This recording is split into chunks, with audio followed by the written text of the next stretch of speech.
Our universe seems to be defined by a set of numbers which in some sense look special.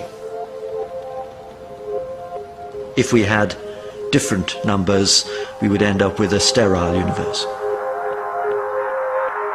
People react to this seeming coincidence in a number of ways.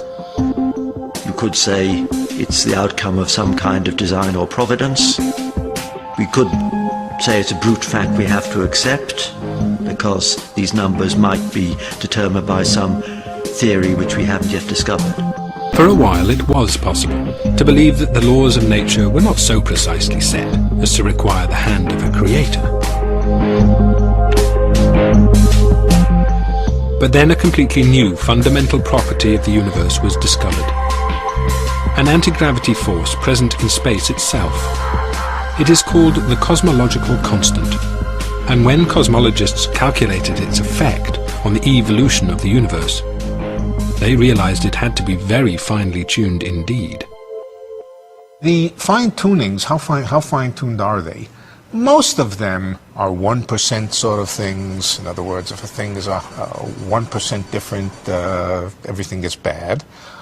And a physicist could say, maybe those are just luck. On the other hand, this cosmological constant is tuned to 1 part and 10 to the 120, 120 decimal places. Nobody thinks that's accidental. That is not a reasonable idea, that something is tuned to 120 decimal places just by accident.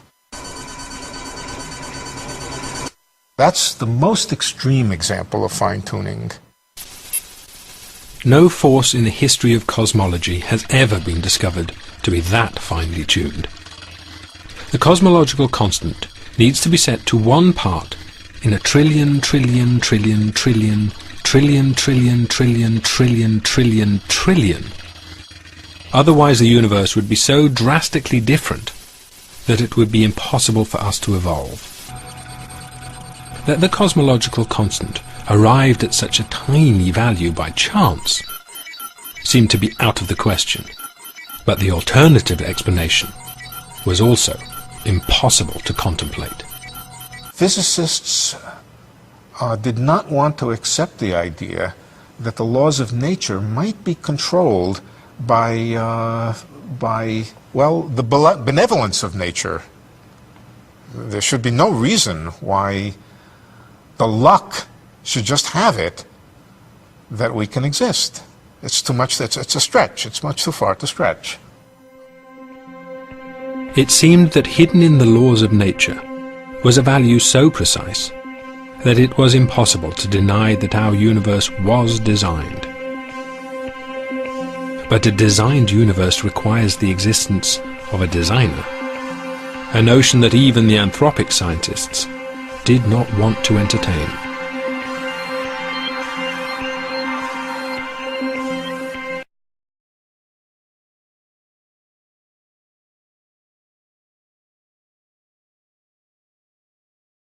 It seemed that hidden in the laws of nature was a value so precise that it was impossible to deny that our universe was designed. But a designed universe requires the existence of a designer.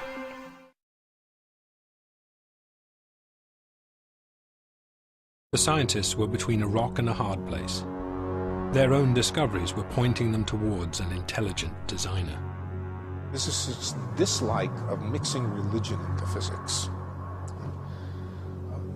I think they were somewhat afraid that if it was admitted that the reason the world is the way it is has to do with our own existence,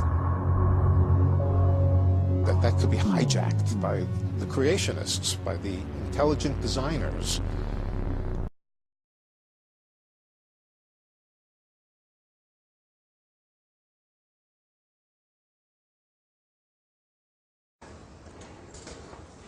There are physicists who will tell you that if you take about half a dozen physical constants, these are constants that physicists have no explanation for, they just accept that these numbers have the values that they do, and they then do theoretical calculations using their models to say if any one of these half dozen constants was ever so slightly varied, then the universe as we know it would not be possible. For example, if the gravitational constant was a little bit different, there would be no stars, there would be no galaxies, the entire universe would just be a uniform splurge of hydrogen, for example.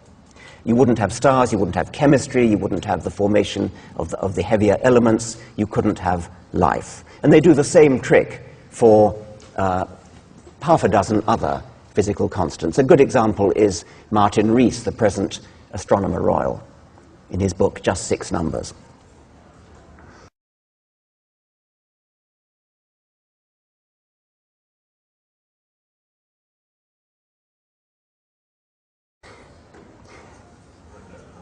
If the constants of the universe are indeed fine-tuned, how do we explain it? How do we explain the appearance that the universe is tuned to bring us into existence?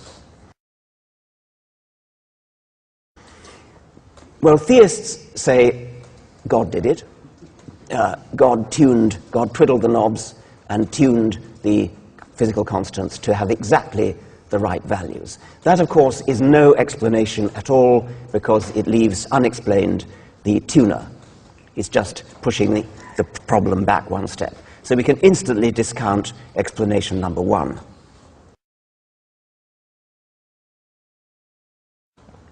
Explanation number two is adopted by physicists, I think Steven Weinberg, who was quoted earlier in this conference. Steven Weinberg, Nobel Prize-winning physicist from Texas, I think his view is that we don't yet understand enough physics, and when we do, when we have the longed-for theory of everything, the TOE, we will then realize that these knobs are not for tuning. There is no freedom, there are no degrees of freedom. There's only one way for a universe to be.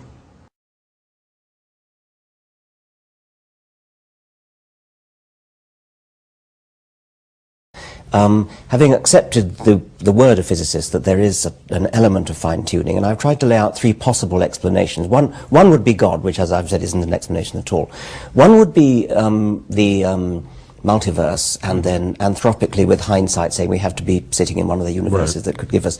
But the third one, which I've attributed to you, possibly wrongly, would be what I call the macho physicists, who say, well, it's just that we don't understand why these things that are the way they are. One day we will, when we have a theory of everything, it will be understood. But it sounds from our conversation as though that I misrepresented you there.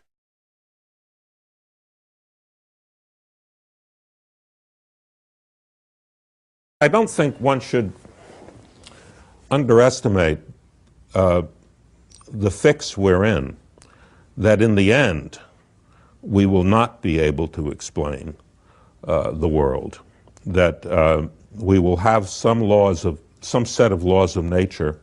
We will not be able to derive them on the grounds simply of mathematical consistency, because we can already think of mathematically consistent laws that don't describe the world as we know it. And we will always be left with a question, why are the laws of nature what they are rather than some other laws? And I don't see any way out of that.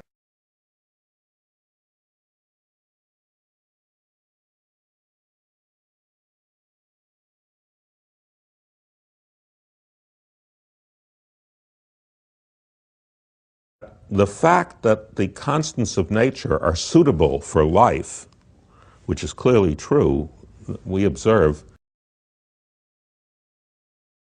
The final idea, which I think probably most physicists at least have some time for, is the multiverse theory. No one has constructed a theory in which that's true. I mean, it's not only a speculation. The theory would be speculative, but we don't have a theory in which that speculation is mathematically realized. Right, yeah. So, but it's a possibility.